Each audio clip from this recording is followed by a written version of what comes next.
Today I want to talk to you about Jeep parts that are total junk. And I'm not talking old rusty junk parts. I'm talking brand new parts that are complete junk from the moment you get them.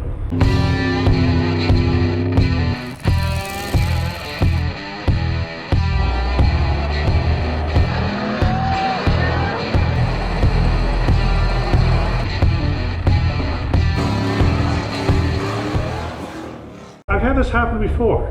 On a previous video I did with my CJ3B, I had the air intake tube that fell apart very quickly and let air right into the motor without filtering it.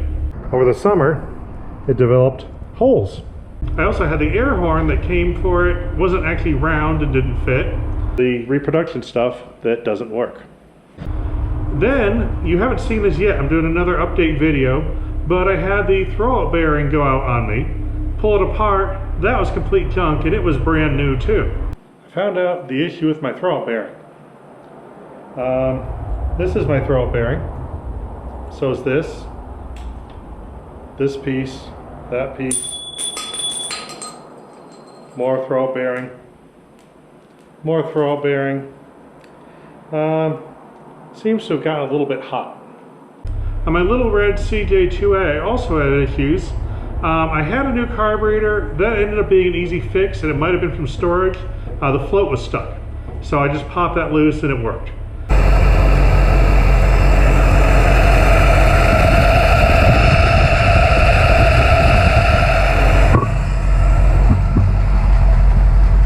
He's running perfect. Okay, guess the carburetor wasn't junk. Oh well, works now. I'm going to do an update video and show you all that in detail, but I did have another part. When I went to attach the air filter, I bought a new air horn again. This one's for the 2A with the L head motor. The previous one was a 3B with an F head, so it's a different air horn. So a new and unique problem. And the thing that bothers me the most about this one is this came from a supplier that seemed very oriented on these vintage Jeep parts, and I've used before. And worst of all, there was someone that I've recommended to you guys in the comments when you asked for a good place to get Jeep parts from. So I've said they were good in the past. I can't say that anymore. Now, the problem I ran into was it didn't fit, obviously. You slide this on here, it points upwards. If you put it on the intake tube first, and it fits both of these individually. Well, kinda. There we go. But notice how this is up at a severe angle. That is not going to go on that carburetor. Now when I bought it, the picture was not of this part. This is the picture they had on the eBay listing. Then this is the part they sent me.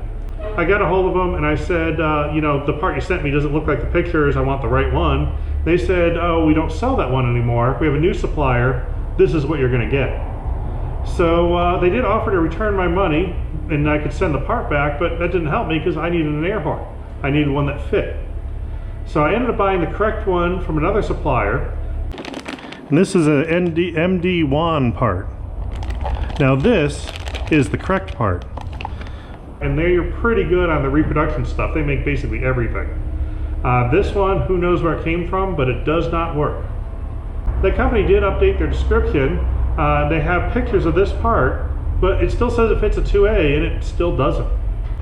Now I'm going to show you the latest thing that I got that's complete garbage. This is supposed to be an MB grill. Let me show you why it's not. This does look like an MB grill. There's a few key differences. First off, MBs have headlights that flip around and point into the engine compartment on a hinge. Now, in order to do that, there's a hinge right up here. This grill is supposed to dip down and go low right here to leave room for the hinge bolts. That's not there at all. Secondly, MBs have headlights that are round. I don't know if you've noticed this yet. That is not round. That is, well, 5 3/4 high and over 6 inches wide. So there's a big flat spot up top here where that ruins the roundness. Now that's just the stamping, so we know for a fact they didn't actually make an MB grill. Then you have the fit and finish. There are, let's see if I can get a good view on that. right there is a big lump of weld sticking up. Here we have pieces of metal. Here's a piece of metal just sort of sticking out, jagged, pointing right out at you. The corners are all wrinkled where it was formed badly. Again, another oval headlight. You can see some spot welds here. Now there's supposed to be some flat spots, I believe, that hold the signal lights. On top and bottom there's a lump of weld. But let's flip this over. You can see there is weld there, but there's no bracket. They just welded mid-air, or the bracket fell off and they just didn't bother putting it on. Now the brackets were not in the box, so they didn't break loose. Also notice these welds are painted. So that broke before they painted it, and they knew that those were missing and just sent it off anyway. This part is bent, that's not a big deal. It might have happened in shipping. All the holes to mount it on the side. None of the mounting holes are actually drilled. So basically, this grill is wrong. It's not an MB shape, and you can't use it and bolt it in. I know it's not right, but it was cheap. It was less than half the price of any other one I could find. It was only 140 bucks including shipping. So I'm going to use it anyway and fix what I need to. And it's not going in an MB, so the fact that it's not actually an MB grill is really not a problem for me. It'll work out for what I want to do. And this problem is not just limited to the vintage Jeeps. Recently I was building a motor for my drag race Jeep, brand new roller timing set, the marks are wrong. Now this is exactly where the old factory timing chain was taken off. I did not move the cam, I did not move the crank. The dot on the crank lines up. They're one tooth off on this brand new gear. And that could have destroyed the valves and pistons the first time I fired it up. So that would have been a big problem. Luckily I caught it. Now, let's talk suspension. I got a 4-link set, brand new, for a TJ. Let's look how bad that is. This kit is sold as a long arm 4-link kit for a TJ Wrangler. And there are distinctly 4 links. They got that part right. There are brackets, which I assume will actually attach it to a Wrangler frame if I had one. The problem is, this is completely useless off-road and actually will make the vehicle worse. Let me show you why. These links are made out of round tubing and have nice small bushings at the end. And that won't work for flexing or articulation at all. Now what I've got here is a factory style control arm. This one's off a ZJ, the TJs use the same thing. And this aftermarket control arm. One thing that doesn't always seem apparent is engineers actually do know what they're doing. As long as they can get around the bean counters, they do try to make stuff that works. Now, you'll see tubular control arms sold as an upgrade to the stock ones on a regular basis. The stock ones are better. The structure, the shape, is inherently better to use this U-channel for articulation than tubing. Tubing resists bending, U-channel lets it flex. So when the people make tubular control arms, they have to use really expensive flex joints to make up for the fact they're using an inferior material or an inferior shape, and they really should go with the U-channel that the factory gave you from the beginning.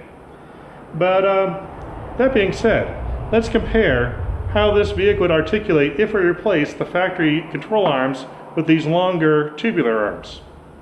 This here is the aftermarket arm. We're going to add some weight.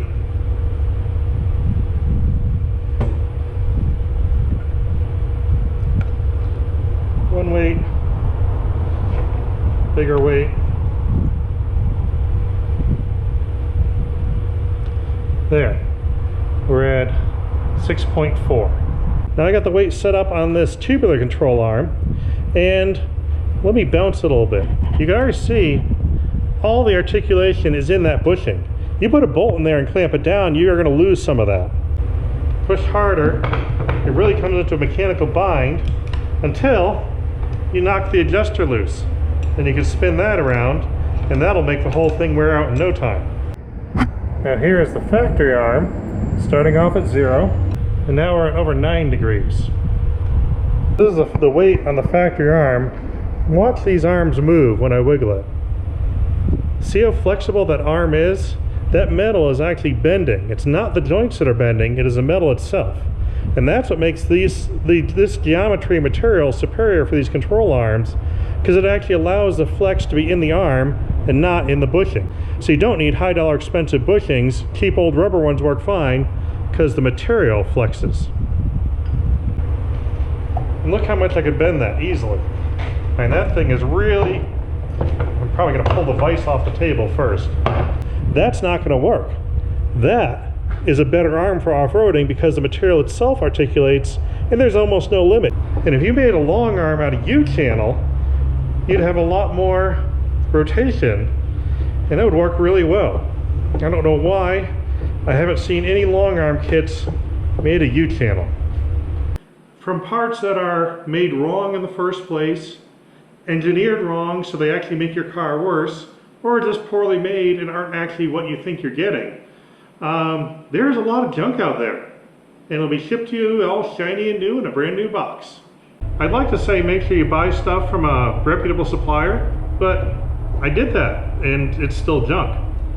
And so I'm not really sure what the solution is, but at this point I'm just going to work on rebuilding any old stuff I have if I can, because with the new stuff it's real hit or miss. It may not be any good even though it's brand new.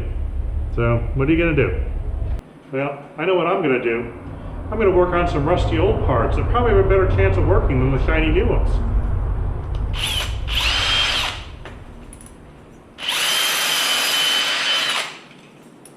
Now we're having fun.